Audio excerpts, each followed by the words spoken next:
आज 12 अगस्त है, दिन बुधवार। यह है पटना समाचार। आइए जानते हैं आज की 30 फटाफट बड़ी खबरों को।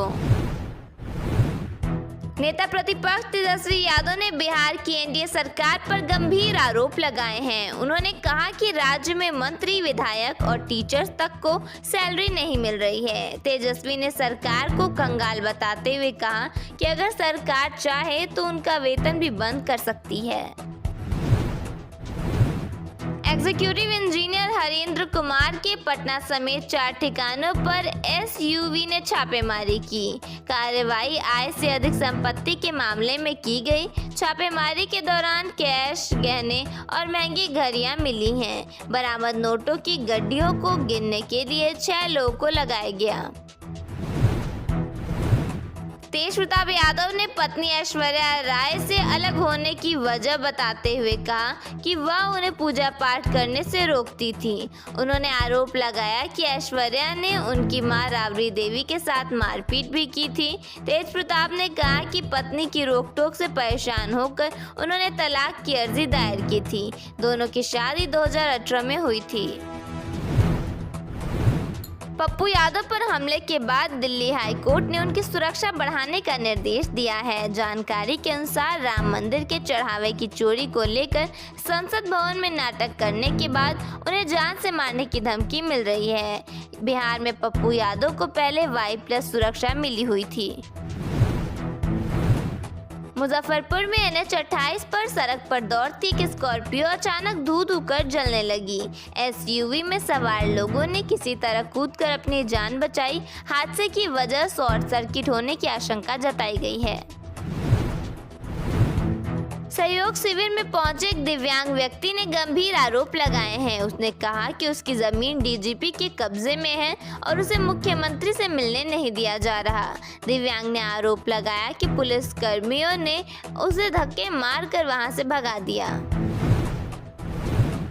दरभंगा में एक महिला जवान के पति ने अपनी पत्नी पर थाने के ड्राइवर के साथ अफेयर होने का आरोप लगाया है। पति का कहना है कि उसने अपनी पत्नी को पढ़ा लिखा कर होमगार्ड बनाया है, लेकिन अब उसका थाने के ड्राइवर के साथ संबंध है। वहीं महिला ने इन आरोपों से इनकार करते हुए कहा कि गांव वालों ने उसके पति के कान भरे हैं। बिहार के आज पूर्वी चंपारण, पश्चिम चंपारण, सिवान, सारण, बक्सर, भोजपुर, अरवल समेत 15 जिलों में हल्की बारिश होने की संभावना है। इसके अलावा अन्य सभी जिलों में मौसम गर्म बना रहेगा। उमस भरी गर्मी बनी रहेगी। बिहार सरकार ने जन्म, मृत्यु और वंशावली प्रमाण पत्र बनवाने की प्रक्रिया को आसान बनाते हुए अंचल कार्यालयों की मनमानी पर रोक लगा दी है। नए निर्देशों के तहत अब नोटरी पब्लिक द्वारा जारी शपथ पत्र को इन प्रमाण पत्रों के लिए पूरी तरह वैध और मान्य कर दिया गया है, जिससे नागरिकों को अनावश्यक परेशानी से राहत मिलेगी। बिहार में बढ़ते वायु प्रदूषण को कम करने के लिए सरकार ने डीजल सिटी बसों को हटाने की तैयारी शुरू कर दी है। पटना, मुजफ्फरपुर और गया से इसकी शुरुआत होगी। इन शहरों में डीजल बसों की जगह इलेक्ट्रिक बसें चलेंगी।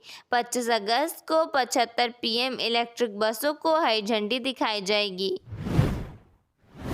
स्वतंत्रता दिवस 2026 और वंदे मातरम के 150 वर्ष पूरा होने के उपलक्ष्य में चल रहे हर घर तिरंगा अभियान को मसौढ़ी में जीविका दीदी नई मजबूती दे रही हैं। अनुमंडल पदाधिकारी धनराज कुमार के निर्देश पर जीविका समूहों से जुड़ी महिलाएं इन दिनों पूरे उत्साह के साथ राष्ट्र ध्वज तैयार करने में जुटी हुई हैं। प्रखंड क्षेत्र में कुल 3700 तिरंगे तैयार किए जा रहे हैं।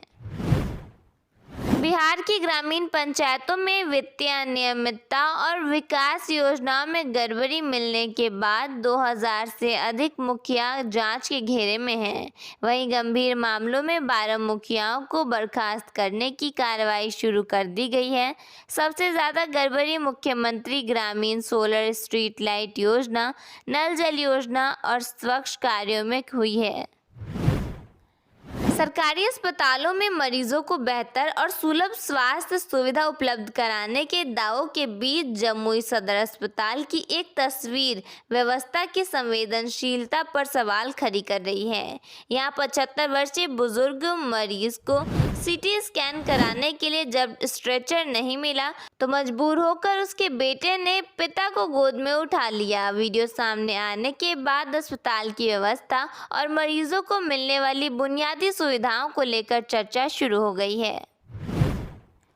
पश्चिम चंपारण में किसानों को कृषि ड्रोन से नैनो यूरिया और डीएपी के छिड़काव पर 50% किराए की छूट मिलेगी। यह योजना आधुनिक कृषि तकनीक को बढ़ावा देने और किसानों का समय व श्रम बचाने के उद्देश्य से शुरू की गई है। सुपौल में 17 अगस्त से जमीन का निबंधन पेपरलेस प्रणाली से होगा, जिससे प्रक्रिया सरल, पारदर्शी और तकनीक आधारित बनेगी। यह नई व्यवस्था डिजिटल माध्यम से दस्तावेजों की सुरक्षा और घर बैठे स्लॉट बुकिंग की सुविधा प्रदान करेगी। बांकीपुर से चुनाव जीतने के बाद प्रशांत किशोर ने इलाके के बेरोजगार युवाओं को लेकर बड़ा ऐलान किया है। उन्होंने कहा कि बांकीपुर के पढ़े लिखे बेरोजगार बच्चों को नौकरी दिलाने की कोशिश की जाएगी। इसके लिए उन्होंने लोगों से अपने बच्चों का बायोडाटा और सीवी उनके ऑफिस में जमा करने को कहा है। बिहार में अगर किसी पात्र परिवार का नाम राशन कार्ड की सूची से किसी वजह से हट गया है तो अब वह दोबारा आंदोलन कर सकते हैं। खाद्य एवं उपभोक्ता विभाग ने ऐसे परिवारों को फिर से आवेदन करने का मौका दिया है। पात्र परिवार जरूरी कागजात के साथ ऑनलाइन आवेदन प्रक्रिया कर सकते हैं। आवेदन मिलने के बाद विभाग की ओर से इसकी जांच की जाएगी। अगर जांच में परिवार राशन योजना के लिए पात्र पाया जाता है तो उसका नाम दोबारा राशन कार्ड में जोड़ा जा सकता है। केंद्र सरकार ने बिहार के सीमांचल में स्थित 17 साल पुरानी किशनगंज जलालगढ़ नई रेल परियोजना को विशेष रेल परियोजना घोषित की है। पूर्वोत्तर सीमांचल रेलवे द्वारा 28 जुलाई 2026 को जारी अधिसूचना 30 जुलाई को राजपत्र में प्रकाशित हुई, जिससे इस 51.63 किमी लंबे मार्ग के निर्माण में तेजी आएगी। आरजेडी विधायक भाई वीरेंद्र ने अपने राजनीतिक सफर को लेकर बयान दिया है। उन्होंने कहा कि अगर वह भी पार्टी छोड़कर चले गए होते तो आज डिप्टी सीएम होते। भाई वीरेंद्र ने कहा कि उन्होंने लालू प्रसाद और पार्टी के लिए बहुत त्याग किया है। राजधानी पटना में एक बार फिर छात्र आंदोलन हो सकता है। बीपीएससी बीएसएससी में लापरवाही को लेकर छात्र आंदोलन कर सकते हैं। माले विधायक संदीप सौरभ ने छात्र आंदोलन का ऐलान किया है। साथ ही सरकार और बीपीएससी और बीएसएससी पर गंभीर आरोप भी लगाए गए हैं। उन्होंने छात्रों से अपील की है कि वो पटना के गर्दनी बाग धरना स्थल पर पहुंचे और आंदोलन में शामिल हों। उन्होंने दावा किया कि सरकार छात्रों के हित को लेकर कोई कदम नहीं उठा रही है।